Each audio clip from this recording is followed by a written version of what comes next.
পাট্টা দিয়ে আমরা, মাঝের থান পাট্টা দিয়ে আমরা, লক্ষ্মীর ভাণ্ডার দিয়ে আমরা, শিক্ষাশ্রী দিয়ে আমরা, ঐক্যশ্রী দিয়ে আমরা, সবুজ সাথী দিয়ে আমরা, স্মার্টফোন দিয়ে আমরা, কৃষক ভাতা দিয়ে আমরা, সংখ্যালঘু ভাতা দিয়ে আমরা, মেধাশ্রী দিয়ে আমরা, ওবিসি রিজার্ভেশনের মধ্যে 90% লোককে 97% সংখ্যালঘুরা তাদের মর্যাদা ফিরে পেয়েছে। ট্রাইবেল ভাই বোনেরা জানেন না, আগে যারা ট্রাইবেল হস্টেলে থাকতো 1000 টাকা করে পেত, এখন ওটা বাড়িয়ে 1800 টাকা করা হয়েছে। 100 দিনের কাজ যারা করেছিল তাদের টাকা কে দিয়েছে জানেন? আমরা দিয়েছি। কি দিয়েছে কি দিইনি? দিয়ে থাকলে বলুন হ্যাঁ দিয়েছেন, না দিয়ে থাকলে বলবেন দেননি। হয়ে গেল, টাকা দিয়ে দিয়েছি তো। মনে রাখবেন, কেন্দ্র করছে না বলে বাংলা ভিক্ষে মাংবে না। এখান থেকে যত বেশি এমপি সিট আমরা নিয়ে যাব, তত বেশি দিল্লির গভর্নমেন্ট আমরা চালাবো ভালো করে এবং সবাইকে সাথে নিয়ে। এবং মনে রাখবেন, বাংলার প্রাপ্য আদায় করে আনবো এবং মানুষের কাজ আদায় করে আনবো। আর তারপরেও যদি বলেন, ইতিমধ্যেই 100 দিনের কাজের নামে হতো অ্যাকচুয়াল 30-40 দিনের কাজ।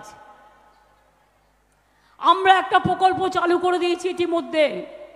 সেই প্রকল্পটার নাম হচ্ছে কর্মশ্রী।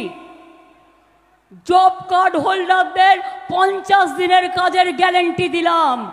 আর যদি তার বেশিও কেউ করতে চান, 60 দিনও করুন, তার গ্যারান্টি দিয়ে গেলাম। এটা রাজ্য সরকার করবে, এটা দিল্লি করবে না।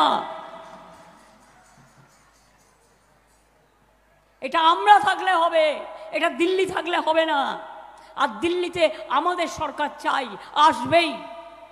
বিশ্বাস রাখুন, আল্লাহ তাআলার ওপর বিশ্বাস রাখুন, জায়ের থানে বিশ্বাস রাখুন, মাঝি থানে বিশ্বাস রাখুন, মা দুর্গার ওপর বিশ্বাস রাখুন, ঈশ্বরের ওপর বিশ্বাস রাখুন, আল্লাহর ওপর বিশ্বাস রাখুন, দেখবেন ঠিক ফল পাবেন। 11 লক্ষ বাড়ি বিজেপি কল সেন্টার থেকে ফোন করে করে বলছে ওই ডেটাটা আমাদের দেওয়া। আমরা বললাম 350টা টিম পাঠিয়েছে বাংলায়।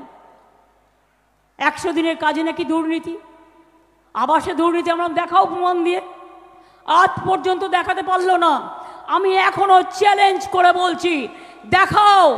বাংলা, বিহার, গুজরাট আর মহারাষ্ট্র 4টে স্টেটের রিপোর্টের শ্বেতপত্র প্রকাশ করো এবং এজি রিপোর্টের আমরা দেখিয়ে দেবো বাংলা করেনি দুর্নীতি, করেছে বিহার, করেছে উত্তরপ্রদেশ, করেছে মহারাষ্ট্র। তাদের কাছে জবাব চাও।